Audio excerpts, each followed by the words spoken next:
Welcome back to the Defiant Spirit. I am back in action. I've taken a little time off over the summer, regrouping, have some really great strategic and business partners, and just a lot of great stuff going on. But I love to share insights around life, but around the Enneagram in particular. And so I thought just kind of do a podcast or a video on how you find your Enneagram type in a different way. So I love the Enneagram because it's all about your superpower, your why, your purpose. Other assessments out there are great, any MBTI and DISC and Strength Finders, but none of them deal with why you do what you do. The Enneagram is the only one. And so when you know what your why, as my teacher and mentor Viktor Frankl says, you can endure your how. Well, that's one way to sort of figure out your Enneagram type. You can really dig deep into what's my why, what's my purpose. And I have a program called Own Your Number, so you can check that out. You can dive in and you can figure out your type. I also offer an assessment, so if you want an assessment, get you that. But there's another way to do it, and it's a less sexy way, but I think it's infinitely, I don't want to say more valuable, but certainly infinitely valuable. And that is the opposite of your superpower would be your kryptonite. The opposite of your light would be your darkness or your shadow. Or the opposite of your wow, I love this Enneagram number is your ick factor. Now, a lot of people don't like the ick factors, especially certain types, but I'm just going to walk through all 9 ick factors. I've done it before. I'm going to do it again because it's worthy. It's also a good way to sort of understand who you're dealing with. If you can figure out their ick factor, if you know your ick factor, you can really navigate more consciously. Now, this is going to be a relatively brief video. I'll take you deeper into it and Own Your Number, the program, but the ick is what it sounds like. Not really rocket science, is it?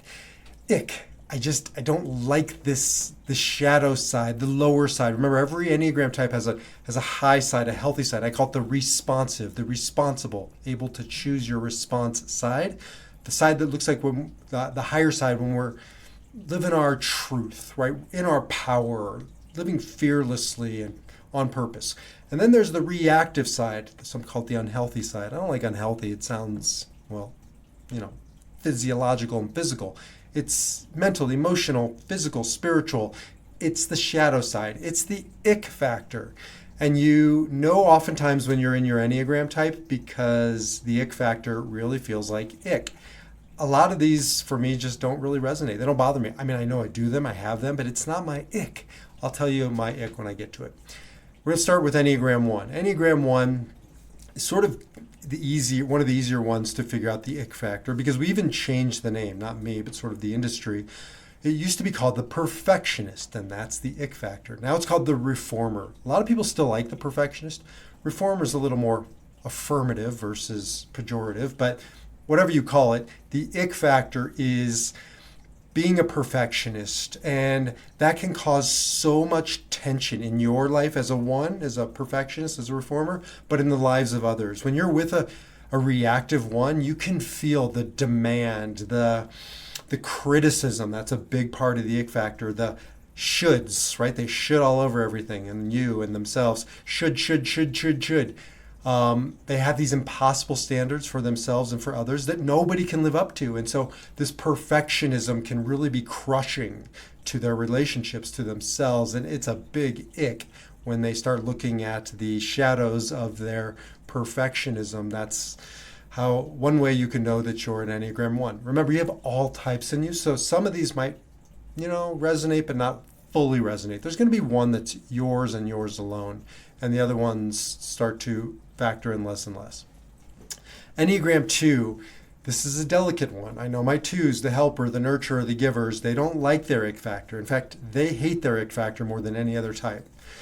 Their ick factor we'll call manipulation.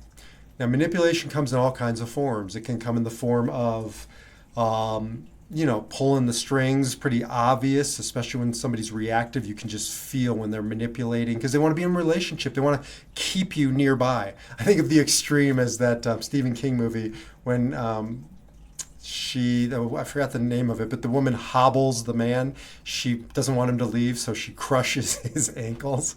That's an extreme form of manipulation, so he can't leave. I just blanked on the name of the movie.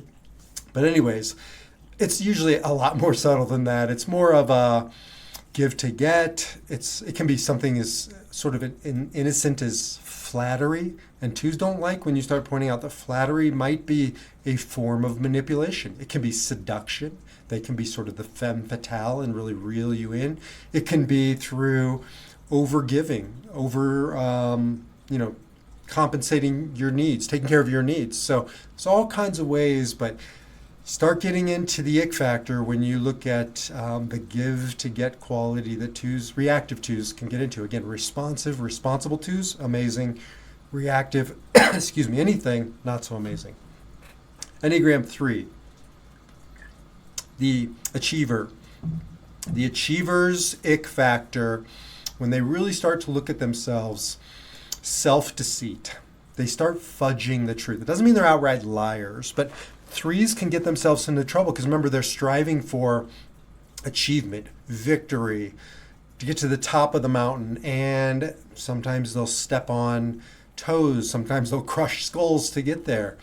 They can start justifying, rationalizing why they're doing what they're doing, and they get into this self-deceit, and it's a slippery slope with threes. When you start justifying mediocre behavior and then bad behavior and then horrible behavior, and you just slip down the slippery slope. You can end up in a very bad place if you don't check your self-deceit. The means doesn't always justify the ends.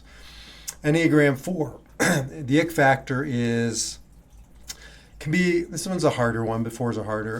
The individualist, the romantic, the artist. The ick factor can be around sensitivity, a neediness. 2s and 4s can both do that, but a neediness around being understood and being special and being unique, and they can just really go down this path of sort of a drama and a suffering and causing suffering. And this one's really hard to describe, but if you're a 4, you know what I'm talking about, because you get into this place of just feeling like everybody has it better than you. Everybody's living their dream, but poor me. It's kind of a poor me. Ariella, my wife, and I get into a fight sometimes, and she'll call me the 8-hole at Enneagram 8, the challenger, and I'll call her the 4. I'll say, oh, for me, and then we laugh and move on, hopefully. So that one's hard, but you know it when you're in it. Enneagram 5, I would say there's not as much of an ick factor with 5s. They're a little desensitized to it. It can be around greediness, the investigator, the thinker. They can become really stingy in their resources. It can be money, but it also can be emotions and time, sort of doling out themselves to others very, well, again, in a stingy way. Withholding can become sort of miserly, and they know it when they're in it. They can withdraw, and you just know that you're an unhealthy or reactive 5 when you cut people off from you, when you spend too much time alone. And so again, another 4 and 5 are really hard to describe, but 5s are pretty easy to certainly know when you're around them, but I think 5s know who they are and what their ick factor is. And also sort of a greediness around knowledge, like they just can't get enough. Think of like Homeland, the TV show, and Carrie. She goes into that 5 place of just needing more and more and more information and just losing herself down this rabbit hole. Again, a hard one. 6, the ick factor is anxiety, starting to feel like they're really anxious, needing more and more security. They'll ask the same question, trying to get the same answer over and over and over again, and they can really work themselves into a frenzy. This is the loyalist. This is the loyal skeptic. They're navigating the world trying to find security and safety and solid ground, and so they can just become real neurotic. Now, an extreme example might be a Woody Allen or a Larry David, as I always share. Most of them are not quite this extreme, but the ick factor is just this insatiable quest for security and certainty in a world that's never fully certain or secure. Also, another piece of the ick factor for sixes can be projection. They'll project on other people what they're fearing. So oftentimes they'll push their partner or their friends away, accusing them of betrayal, not forgiving them for, betrayals that maybe weren't betrayals, but just were infractions or hurts. And so they can really look unhealthy, alienating themselves, a lot like five, but much more from a neurotic place. Enneagram 7, the enthusiast, I would say they don't like this. Twos and sevens might be the most sensitive to their ick factor. Sevens, the enthusiast, the optimist, the visionary, the fun ones, their ick factor comes when they're not being responsible, irresponsibility. Peter Pan syndrome. They don't want to grow up. They're the boy or the girl that wants to live in Neverland. And they can just be flighty, jumpy, ADHD, squirrel, squirrel, squirrel, the next thing, and not finishing what they started. And it makes them feel, when they're older, they can feel really bad about looking or being irresponsible, being shallow, not dealing with the darker, difficult aspects of life can be a real ick factor for sevens. Enneagram 8, the challenger. I don't know if it bothers me so much. I mean, it should bother me, and I don't want to do this, but the challenger, the boss, we're sort of the tough ones, or we pretend to be tough, and controlling. I become extremely controlling when I'm in fear, when I'm in reaction. And so I can become manipulative, but not like twos. I'm explicit, and I know it. Sort of pounce, step on you to get what I need, or control the situation, or bully. Yep, that's it. We can become bullies, and that's an extreme form of controlling. I'm not proud of it, but and the ick makes me want to stop and change it, but not all that sensitive to it, which is part of our problem as eights. Enneagram 9, the peacemaker.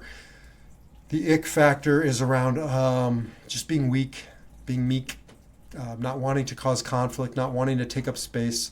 Nines really don't like when they're found out around that they're not really as agreeable as they're presenting. They're not really as nice as they're presenting. They are fearful of getting their needs met, of causing conflict. And so they can really play small, become meek or mousy.